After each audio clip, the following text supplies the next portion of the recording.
training and realistic role plays. And so I like to think of Lucy as, I know we'll talk more about it, but like a flight simulator, right? You don't let a pilot get into a cockpit and take off a plane. You put them into a flight simulator. And that's really what Lucy is, a flight simulator, as you said, a virtual client or a virtual patient.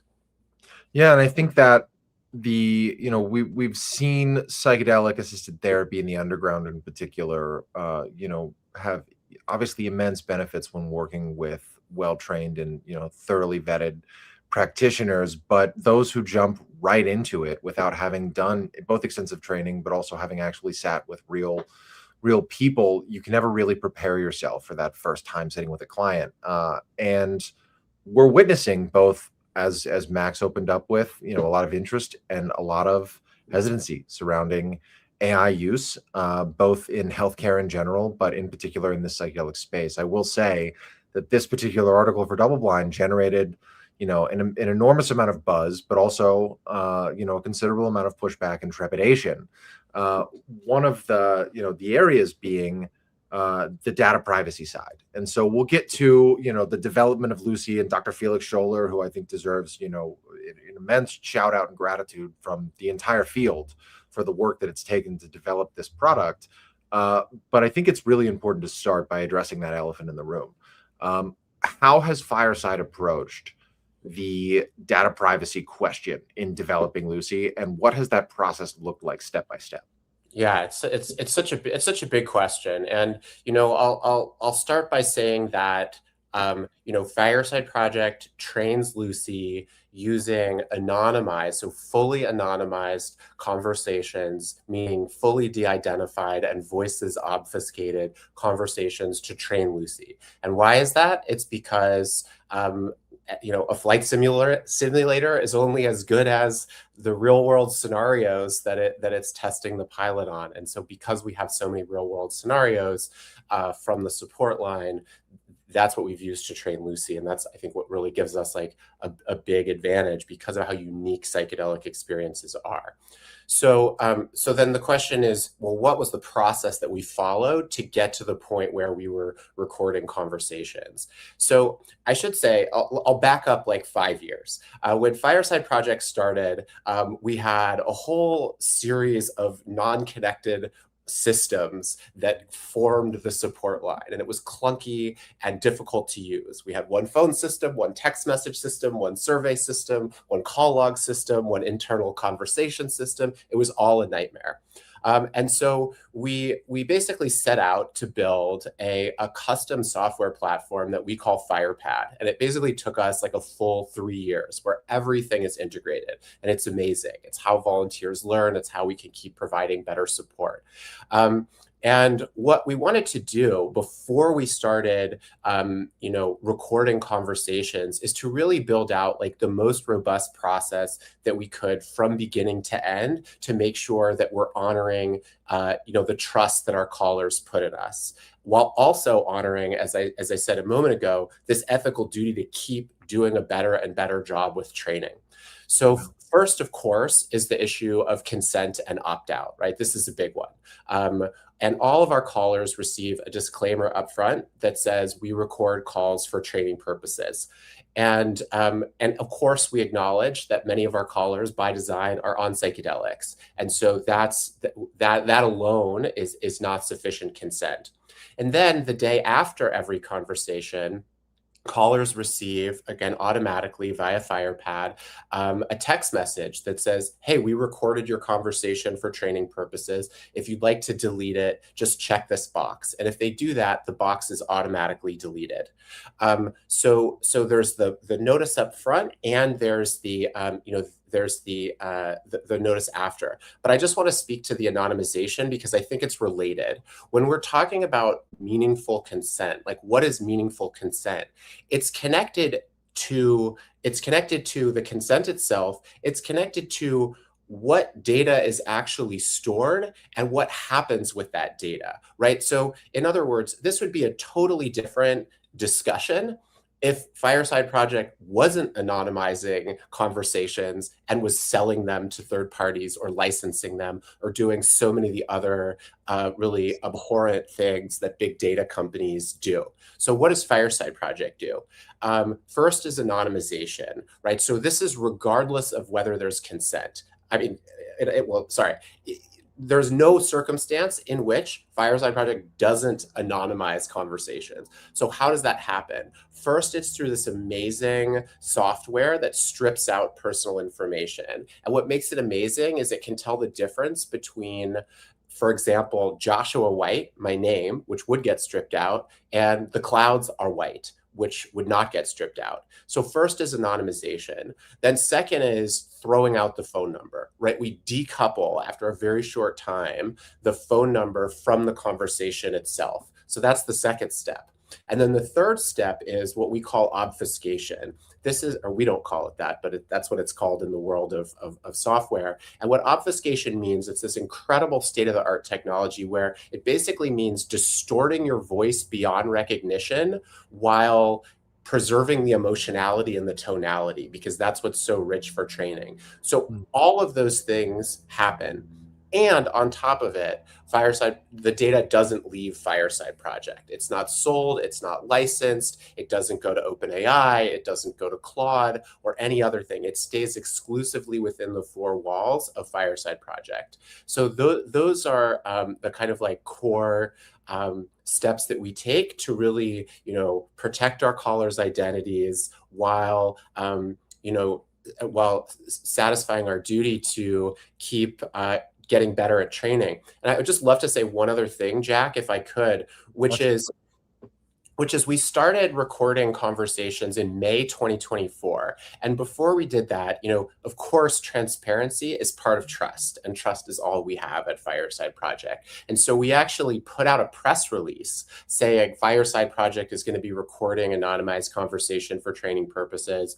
We actually pitched dozens of press outlets to say, will you please do an article about the fact that we are recording anonymized conversations? And even independent of Lucy, the recorded conversations have been, and anonymized conversations have been foundational to how we do our training. So what does that mean? For example, right, it used to be that new volunteers very, very, very understandably were kind of freaked out by the fact that some of our callers may be considering dying by suicide or may be in need of immediate medical danger, in which case they have to get connected to 911 or 988.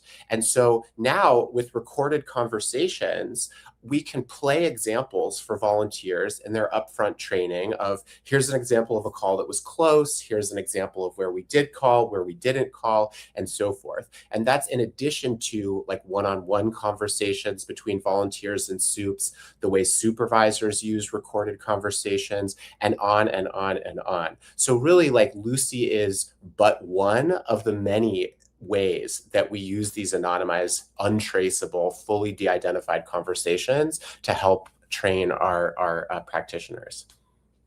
Yeah, no, and I think the painstaking process that requires is, something that you and I talked at length about in some of the interviews that we did in preparation for the article. But, also I hope, might serve as an example for companies in the tech industry that are looking to expand their footprint into this very diverse and very in need of privatized, or at least privacy-oriented next-gen tech solutions to administering care.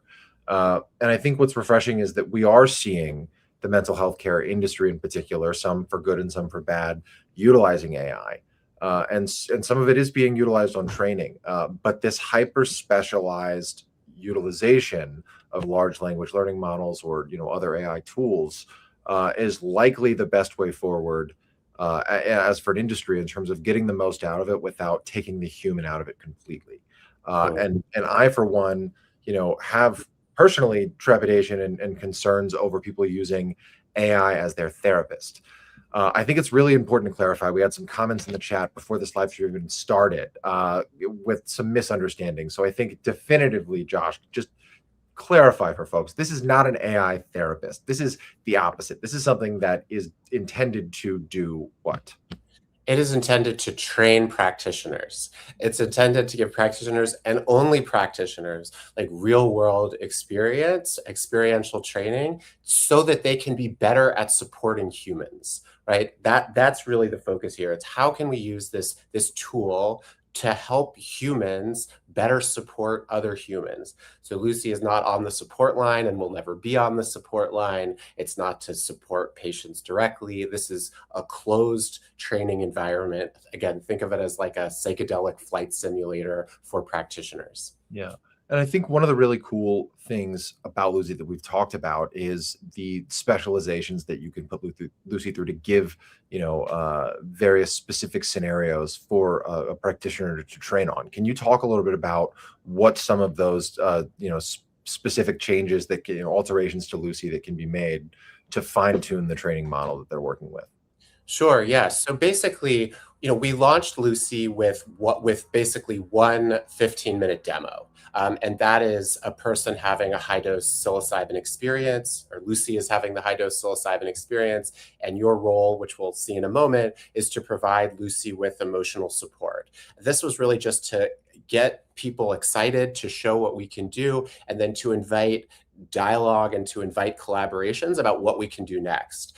So where we are is we're working on finding out what are the right modules to build next, who are the right partners to train with, and so forth. But here are some of the things that I'm really, really excited about. I think Lucy modules can be created for the full kind of like suite of experiences that a practitioner may encounter, from preparation all the way through integration. So for example, let's say that you're a therapist and you've learned about what MDMA does, and you've started to learn about contraindications, medications, SSRI withdrawals, and all of that. There could be a Lucy module where Lucy plays the role of a highly anxious patient who is asking, well, what does MDMA do in my brain? I'm on this SSRI. I had this heart condition however many years ago. And so you could have that interaction.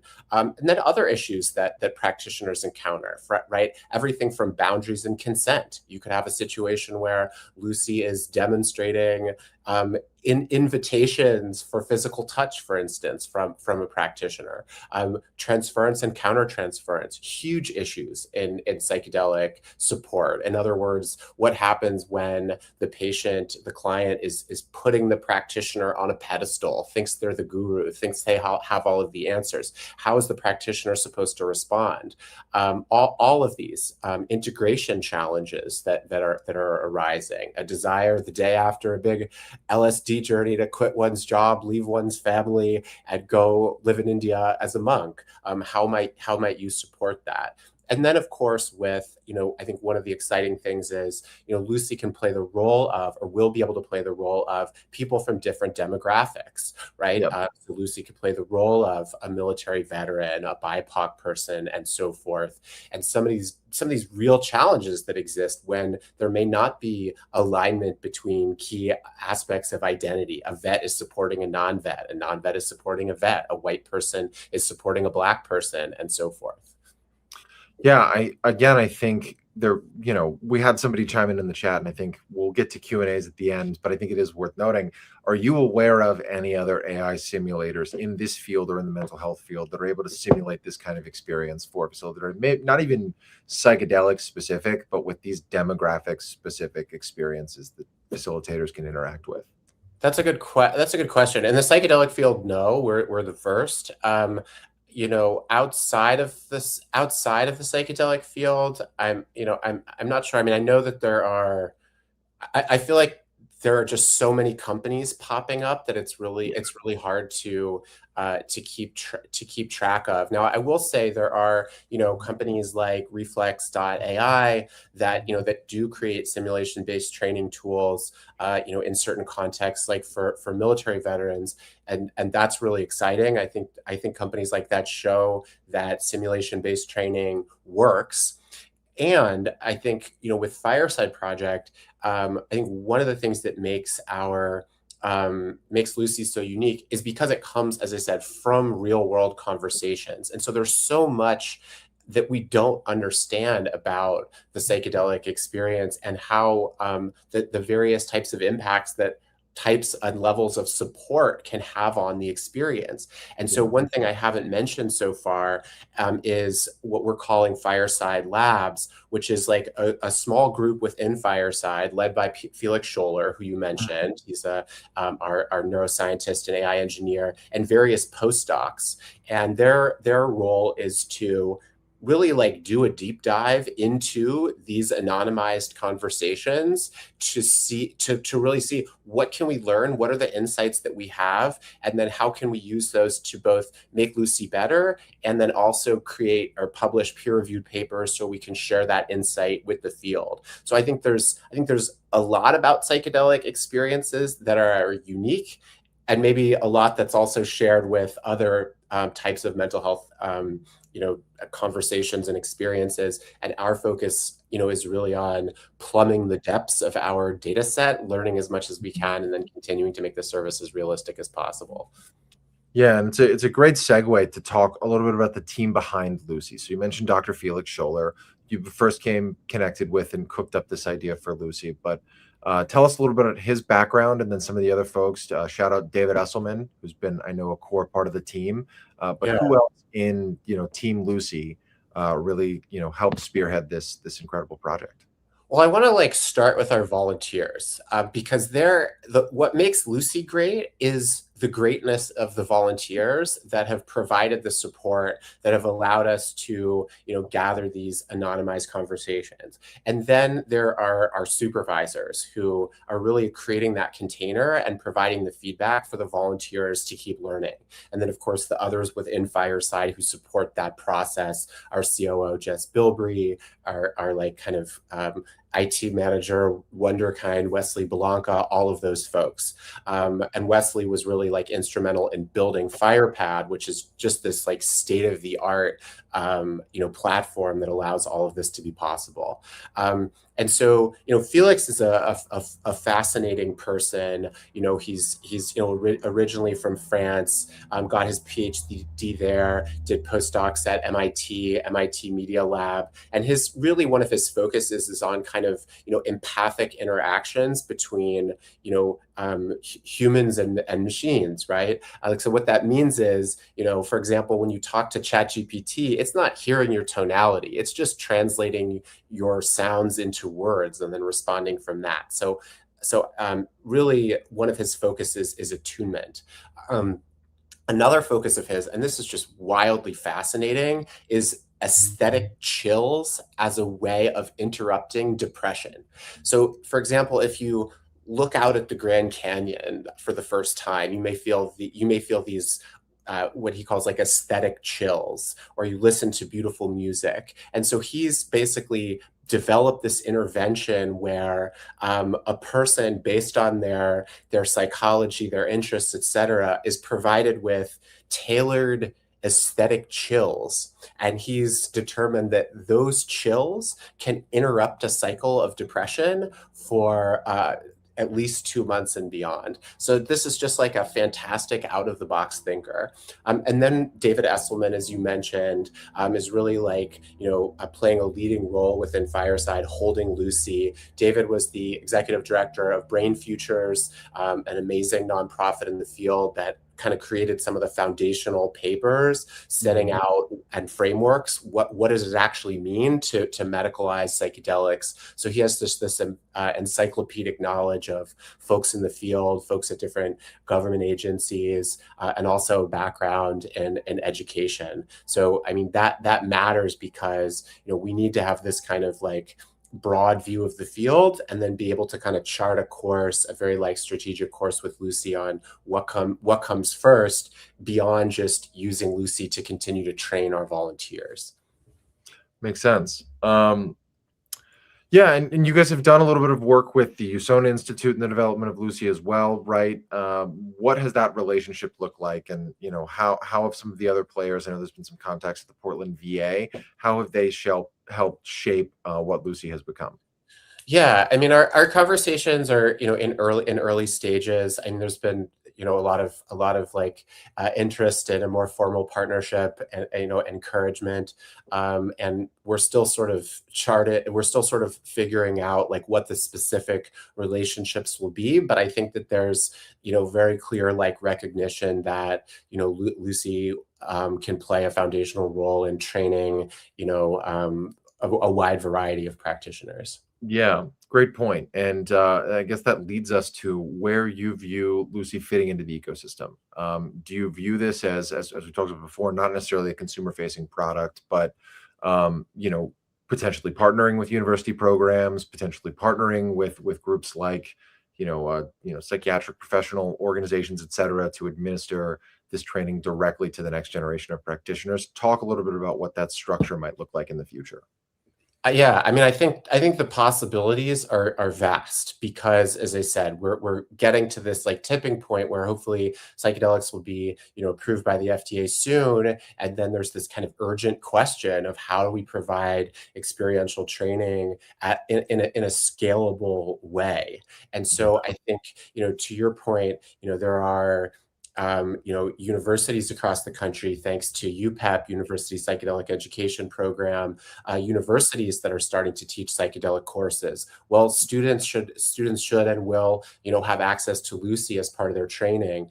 Maybe you're a VA therapist who's been with the VA a while and now needs to learn about MDMA to be able to provide MDMA care. I could see like health systems, and clinics deciding, hey, this is a high impact, like pretty low cost way to train practitioners. And then we also definitely see like a direct to consumer option where people can get CEs. Interacting with Lucy. So I think the potential is really vast. And it does make me want to highlight one thing which we haven't mentioned so far, which is, the feedback that Lucy provides. So like now, for example, in a lot of training programs, and I'll just use Fireside as an example, when you're learning a skill, you're split into, groups of 2 or 3, and then you practice the skill with a colleague for 5 minutes. Now that's good, but it's not that much time. You don't know necessarily how well you did, and you can't track your changes, your progress over time. So with Lucy, you'll get direct feedback about like what your strengths are, what your growth edges are, and then ultimately you'll be able to receive what we're calling Lucy certification as to that module, for example, or as to a cluster of modules. And so it's not just that you're getting the training, it's that we would allow, let's say like employers or practitioners to say, hey, I reached this level, and so now I'm ready for such and such. And actually, can I just bring up one more point? Sorry. Absolutely. Yeah, we're talking about all of these different potential partners, where the use of Lucy, not the conversations themselves, but the use of Lucy could be licensed. So what happens to that? What happens to that revenue? And I think this is a really, really like vital point, because when you talk about some large AI companies or just other big companies in the tech space, they've made billions by colonizing our attention, by exploiting our data usage, fomenting division, or in some cases just scraping the entire internet for all content, regardless of whether it's copyrighted, and then using that money to enrich billionaire founders, shareholders, and so forth. So none of that is true with Fireside, right? We have no owners. I don't own Fireside Project. It's a nonprofit. Mm-hmm. And the psychedelic support line has existed only thanks to the generosity of philanthropists. But philanthropy, especially for a service like the support line, which is so important, is not really like a viable long-term strategy. And I know that because we've been told that by literally all of our donors is go find a way to become more financially self-sustaining. And so any kind of like licensing from Lucy is used to keep the support line free. right? That's the kind of, I think I like to think of it as like a cycle where people receive this beautiful free service on the support line, and then, after the processes, consent, anonymization, and so forth, that data then gets used to create this, virtual patient, and then the licensing of the use of that virtual patient goes to help keep the support line free. And so it's just this whole, it's this, I understand deeply and viscerally the reaction that people have to like AI and big data and big LLMs. I feel that too. And I think Lucy is just a radically new model that I hope is like held up as a contrast, as a counterpoint to the practices of others. Yeah, and I think it's worth noting in my coverage for Double Blind, I was fortunate enough to speak to some folks in the psychedelic legal scene that are particularly skeptic of AI's utilization across any number of areas of life. And the resounding response was that this is a refreshing take on how to utilize the very best of some of these technologies to, enhance our ecosystem rather than exploit it. And yeah, I think that's a really great segue to actually digging into a demo of Lucy here for those of us who are joining us live. I'm going to mute my mic, and Josh was going to share his screen and guide us through this beta demo of Lucy. So without further ado. All right. So first I'm going to share my screen, then I'll give a little bit of an intro, and Perfect. then I'll jump into, and Jack, I assume like 5 minutes or so. Does that sound about Yeah, right? I'd say we go 5-10 minutes. We'll run through the paces of it. Okay, Yeah. great. Okay. So I'm going to share my screen. All right. Are you able to see my screen? Okay. Yes. We Okay, are great. good to go. All right. So I should say first, like anyone who wants to demo Lucy can do so. They just sign up on our website, firesideproject.org/Lucy, and then you'll enter some information. We're granting access in like waves, so we can kind of get clusters of feedback and keep implementing it. So this is the screen that you see when you get access. And as you can see here, this is a 15-minute demo. We'll go, 5, 10 minutes. You can see here 4 different, basically scales. We're using right now only one of them, which is the therapist empathy scale. And the idea here is this is one of the scales that assesses how attuned therapists are to their clients, and so there'll be feedback on that. The feedback component of this is still very much like in development, and so you can see here that this involves it'll be a caller to the support line who's experiencing some anxiety while having psilocybin, and so my role is going to be to support them. And I should really say before I start, sorry for the long prologue here, that there's no script that Lucy is following or that I'm following. And at this point, I've probably done this, I don't know, 50 to 100 times at least, and it's different every time. And the ways that Lucy responds are, a function of how attuned the supporter, the practitioner is. So away we go. Hello. Is anybody there? Can you hear me? Oh God, I think I took too much. Yeah, I'm here, and I'm so happy that you reached out. How can I help you?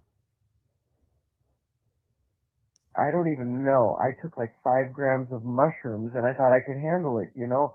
I've done this before, but oh God, I'm just really, really struggling right now. I feel like I'm like back in my childhood home and it's not good. It's really not good. Yeah, I hear you. It sounds like you're having just a really intense and overwhelming experience, and you really did the right thing by reaching out. I'm wondering how you feel about just sharing a little more with me about what's coming up for you. Okay. It's just I keep seeing this image, you know, of my mom and dad fighting in the kitchen. I must have been like 6 or 7. And I'm standing there, my mom is screaming, and my dad is just like this wall of anger. And I remember feeling so small. Like I just wanted to disappear. And I can smell it, you know? Like the cigarette smoke and the burnt toast. It's so real right now. Yeah, yeah, I hear you. And it sounds like you've kind of almost like traveled back in time to this really scary memory. And as you're talking about what you can smell, I can feel myself smelling it too. And it just sounds like you felt so scared and maybe, I don't know, a little confused about what was happening. Confused, yeah. And helpless. That's the word. I felt so helpless. Like there was nothing I could do to make it stop. And I just wanted my mom to be okay. You know? She always seemed so sad, even when they weren't fighting. And I thought if I was just like good enough, maybe she wouldn't be sad anymore. Oh God, this is hard. Yeah, yeah, I know it's so hard and it's so just courageous of you to be present with those moments. And as you were talking right now, I could just feel this deep love in my heart and this love that you're experiencing from your mother. And there's like a heartbreaking kind of element to it. Am I getting that right? Yeah, yeah, you are. It's like I just wanted to fix it, you know? I wanted to make everything better. For her, for me, for everyone. But I couldn't. And that feeling of being so powerless is just crushing me right now. Like I'm still that little kid standing in the kitchen and there's nothing I can do. Yeah, yeah. It as I think I'm having this like image of you carrying this huge weight that you're carrying even to this day after so many years. Yeah, I guess I am. I never really thought about it like that, you know? I just thought I was messed up. Like I was the one who was broken. But maybe I was just trying to fix something that was never mine to fix in the first place. Oh God, that's a lot to think about. Wow, that's such a powerful, powerful insight. I would love to just what's it like to just sit with that insight for a moment? This idea that for so long you've been trying to fix something that wasn't yours to fix. It's it's like a weight is lifting, but it's also really, really scary. Because if I wasn't supposed to fix it, then what was I supposed to do? What am I supposed to do now? It's like I don't even know who I am without that. Mhm. You know? Like my whole identity has been wrapped up in trying to make everyone else okay. Oh God. Yeah, that's a big question. It's a big, big question. And I wonder, like before we take on that question, I wonder just what it feels like in your body now to have started to remove that weight that you've been carrying for so long. Um, my chest feels a little lighter, I guess, but my stomach is all twisted up in knots, like I'm waiting for something bad to happen. Because if I'm not fixing things, then what's going to fall apart? You know, it's like I don't trust that things can just be okay without me constantly trying to control everything. Mhm. Oh God, I'm such a mess. Wow. Yeah, I hear it's such a new experience of the world for you to be um, experiencing it without this weight and to really start to see that you don't have to solve these problems that you've been carrying for so long.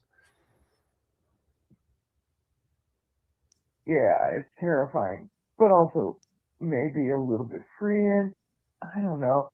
It's like I'm standing on the edge of something and I don't know if I want to jump or run away. Mm, You know? Like, what if I let go and everything falls mm, apart? What if I'm not strong enough to handle it? Oh God, I just want this to stop. yeah.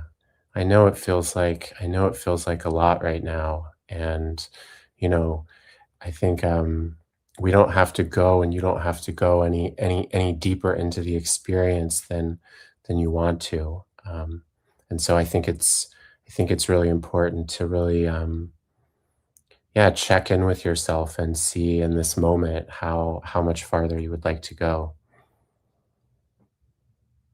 I don't know. I mean, I feel like I should keep going, Like, if I've come this far, I should just see it through. But it's also really, really painful. And I don't know if I can handle much more. Hmm. Maybe, maybe just a little bit more, if that's okay. Yeah, absolutely. And I just want to like honor what occurred just now, where you really like checked in with yourself and um, connected with this like sense of agency and this sense that you know how to protect yourself and how far you can go. That's such a powerful. It was a powerful thing for me to witness in your experience. Thanks. That means a lot, actually. It's nice to hear that I'm not completely falling apart, even though it feels like it sometimes. So, where do we go from here? I guess. Okay, so I'm gonna just pause the experience because we've been going for 7.5 minutes. You'll see the readout will come up in a moment. It's very simple at this point. Um, it'll just take one. Amazing. Okay, you can see on the therapist empathy scale, I got 4.3 out of 5. Very basic feedback right now that, as I said, we're still improving. Yeah. Well, fascinating to bear witness to. That's the first time I've ever seen a live demo of Lucy led myself. And yeah, definitely very curious to gauge what the questions that the audience might have, for us. For those of you who are tuned in live, 75 strong, fire off any questions you have in the comment section. We'd love to hear from you. But what, in the meantime, Joshua, can you tell us a little bit about some of the three other interfaces that you can use with Lucy that had been listed there on the opening page for the beta? Um, there's just one right now, which is the Okay, demo gotcha. that you just saw. Mhm. Yeah. What are some of the other scales or services that you think you'll be incorporating as further into the launch? Yeah, I mean, I think it'll be I think it'll be a range. I think we would like to do, a module on preparation, how to support clients as they, set and explore intentions, an integration module as well that addresses some challenges that can arise.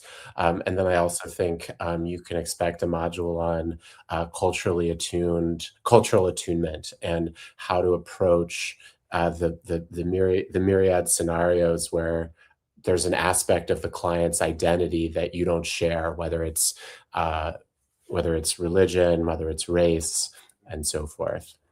Yeah. We do have our first question in. Why did you choose a recovered memory for the demo, and how common are these experiences with callers? That's a great question. So I should say that like if you did Lucy 100 times, you would probably experience 100 different situations.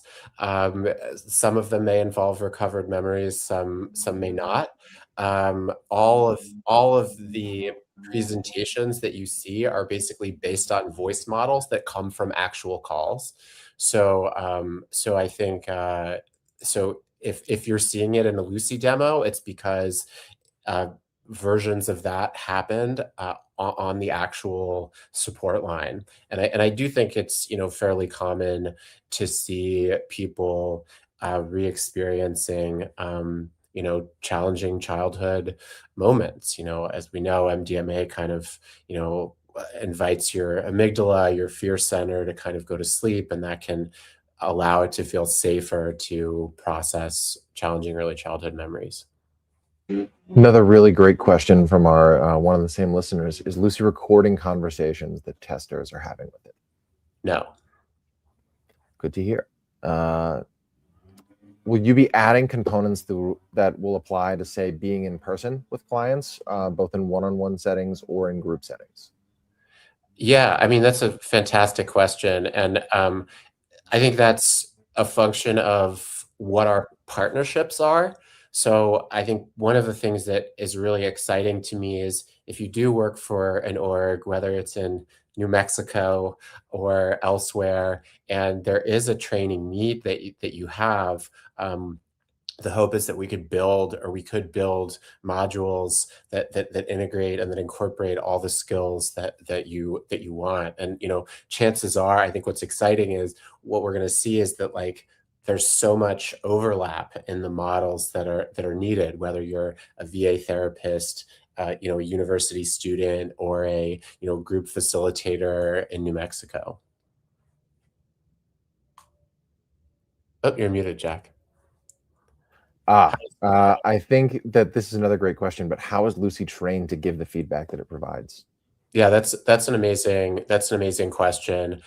So it's a range of things. So first is that as I mentioned within Fireside, all survey responses get connected to the conversations themselves. And so if when a caller says that they received phenomenal support versus mediocre support, et cetera, all of that gets connected to the conversation itself. And so I think in the world of like machine learning, there's basically a rating system that's kind of built in to FirePad.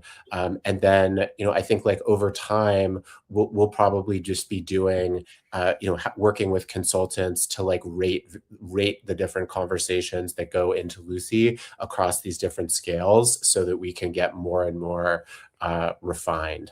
Gotcha. And then also I'll just say like one of the areas of research that we're focused on is like basically like voice changes. What are we noticing about how like a particular form of support or intervention by a therapist actually like affects how the client is doing moment to moment. And so I think that will be incorporated into the feedback as well. I love it. We've got two great questions here as well. Do you see Lucy as an adjunct to training or as a primary trainer? And what do you think the best practices for use might be? That's a great question. In my mind, whether you're learning psychedelic support or carpentry, there's kind of three pillars. There's like didactic learning, there's doing the work, and then there's getting supervision. So I think that like Lucy can definitely help with the didactic piece. So I could see logging into a learning platform and watching a presentation, reading some materials, and then doing an experiential. But absolutely, I think like we don't see Lucy as the exclusive trainer. It's a tool that can be used to help practitioners get to the point where they can, when they are leaving the classroom, they have like meaningful experiential training. But nothing, I don't think, will ever substitute for like doing real world work. Maybe it's as part of a co-therapist team, and then getting like really like meaningful feedback from a mentor or a supervisor. That's such a great question. And sorry, what was the other question? I think I forgot. What do you think the best practices for use might be? Oh yeah. Kind of got into Yeah. So I think that it would be along the lines of what I said. Like Lucy as part of a learning platform, whether it's one created by Fireside or others, and then having really like didactic components, and then just consistent practice until you get to a point where you've kind of graduated or mastered the skills that Lucy is teaching. Yeah. Another, I think, really fascinating question to dive into here is, Joshua, you mentioned earlier that new Fireside volunteers may have had apprehension towards speaking with callers who might have intentions to self-harm. How have any of the conversations that Lucy has been having gone there?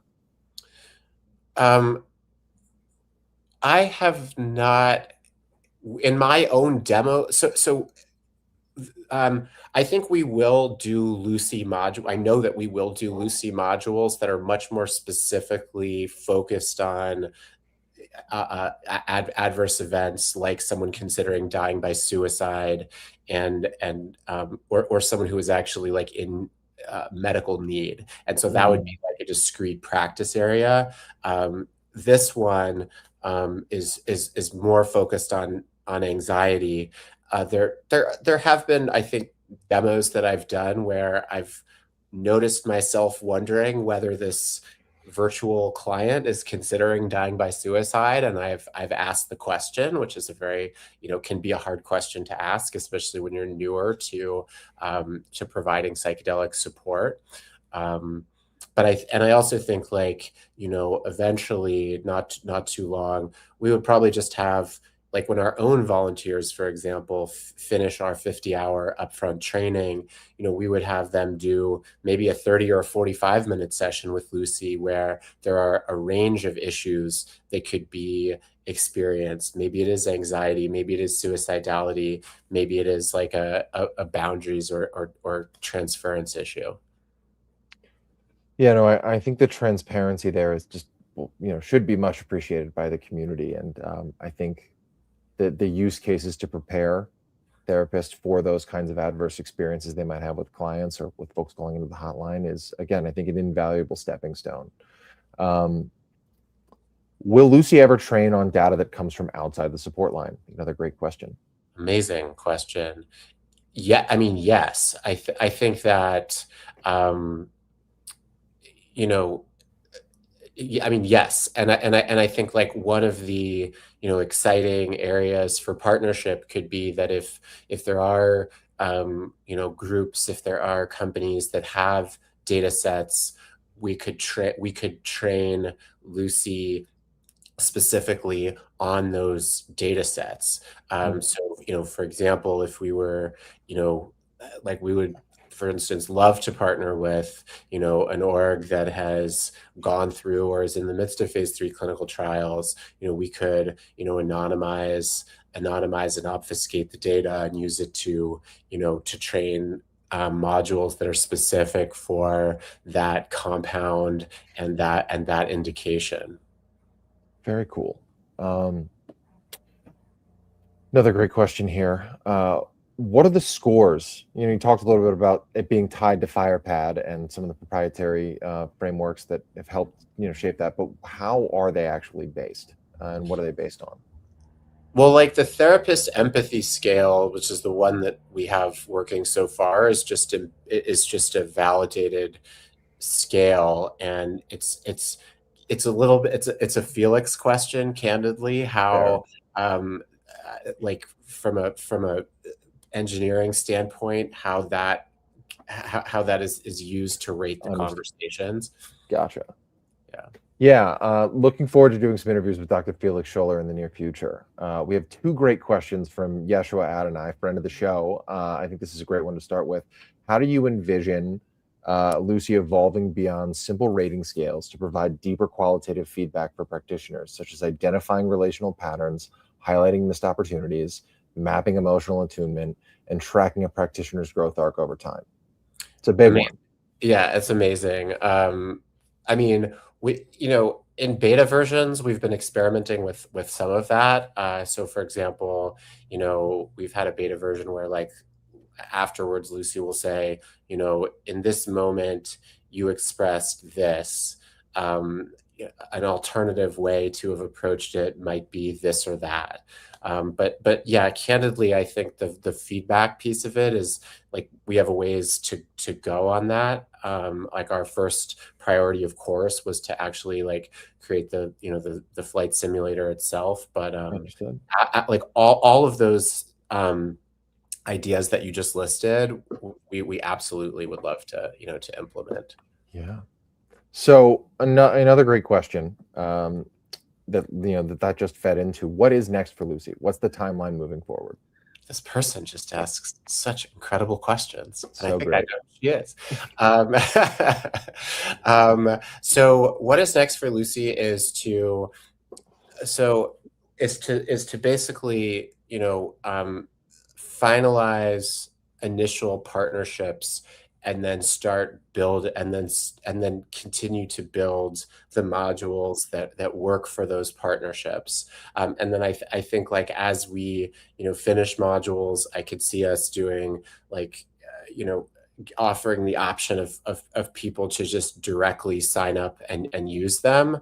But I think cementing those initial partnerships, which we're in talks with a lot of groups. I think in the next couple of weeks we should see some more firm partnerships come out of that, and then just keep on building. So stay tuned on that. You'll hear it here first from us at PSA if there's any updates there. But I think we've got a couple of minutes left, and I don't want to forget for us to touch on the origin of Lucy's name. But I do want to close one last question from Yeshua Adonai. What were the most important lessons that you learned from Fireside support line data that has directly shaped Lucy's design? That's such a beautiful question. I think the way that we approach so over the last 5 years, I think we've really continued to hone our approach to how we provide support. And even from the beginning, the emphasis was really on centering the agency of the caller, getting out of the way, not fixing, and allowing the caller to really to connect with their own healing intelligence, and to sort of be the captain of their ship. And I think as our volunteers have just continued to do that, I think that's really what manifests in Lucy. Is the way to show attunement is through deep active listening, through getting out of the way. And I think that really, I think we're lucky that aligns with how, for example, MAPS has been thinking about providing, or has provided, psychedelic assisted therapy with MDMA, is through connecting to the healing intelligence. So it's I think there's a radical humility and a beauty in that, in the way that we provide support. Incredible. So just before we close, I think the question that so many might have is, where did the name Lucy come from? That's awesome. So it came from two interrelated places. One is, of course, Lucy in the Sky with Diamonds. What a wonderful song about LSD from the Beatles.